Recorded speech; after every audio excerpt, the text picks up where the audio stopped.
ഞാൻ ഇന്നിവിടെ പരിചയപ്പെടുത്തുന്നത് ഒരു ബ്രെഡ് സാൻഡ്വിച്ചാണ്. അതിന് വേണ്ട സാധനങ്ങൾ മുട്ട, ബ്രെഡ്, തക്കാളി, ആവശ്യത്തിനുള്ള ഉപ്പ്, ആവശ്യത്തിനുള്ള കുരുമുളക് പൊടി, പിന്നെ ചെറിയൊരു പീസ് ബട്ടർ, പിന്നെ ചീസ് ആവശ്യമുണ്ടെങ്കിൽ ആവശ്യമുള്ളവർക്ക് ചീസ് ഉപയോഗിക്കാം.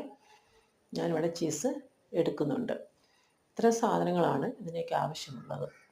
നമുക്ക് മുട്ട പുഴുങ്ങി, ഞാൻ 3 മുട്ടയാണ് ഇവിടെ എടുത്തിരിക്കുന്നത്.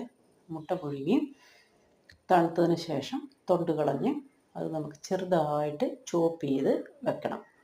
കൂടെ തന്നെ തക്കാളി പൊടിയായി അരിഞ്ഞ് അതും കൂടി ചേർത്ത് മുട്ട ചോപ്പ് ചെയ്തും തക്കാളിയും കൂടി മിക്സ് ചെയ്ത് ആ കൂട്ടത്തിൽ അതിനകത്തേക്ക് ആവശ്യത്തിനുള്ള ഉപ്പും ആവശ്യത്തിനുള്ള എരിവിനൊക്കെ ആവശ്യത്തിനുള്ള കുരുമുളക് പൊടിയും ചേർത്ത് നന്നായി ഇളക്കി യോജിപ്പിച്ച് മാറ്റി വയ്ക്കുക.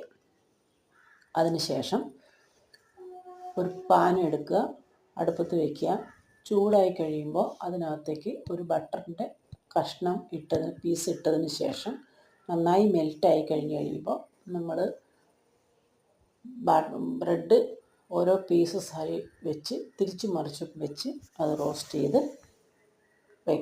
ചെയ്യണം. ആ റോസ്റ്റ് ചെയ്ത് ബ്രെഡിനകത്തേക്ക് അതിൻ്റെ ഓരോ പീസിലേക്കും നമ്മൾ നേരത്തെ മിക്സ് ചെയ്ത് വെച്ചിരിക്കുന്ന ഫില്ലിങ്ങിനായിട്ട് വെച്ചിരിക്കുന്നത് കുറേശ്ശെ എടുത്ത് ഓരോ ബ്രെഡിൻ്റെ മുകളിലും വെച്ച് അതിനുശേഷം അതിൻ്റെ മുകളിലേക്ക് ചീസ് ആവശ്യമുള്ളവർക്ക് ചീസും കുറച്ച്,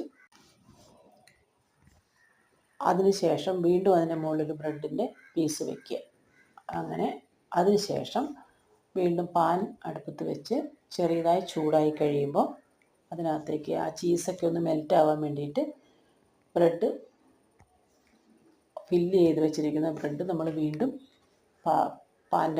പാനിനകത്ത് വെച്ച് തിരിച്ച് മറിച്ച് ഒന്ന് ജസ്റ്റ് സെക്കൻഡ്സ് മതി. അതൊന്ന് ചൂടായി കഴിഞ്ഞ് നമ്മൾ പ്ലേറ്റിലേക്ക് മാറ്റി വയ്ക്കാം.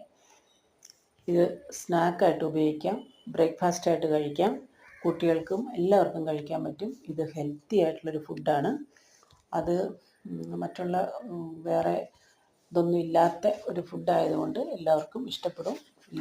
എല്ലാവരും ട്രൈ ചെയ്ത് നോക്കണം.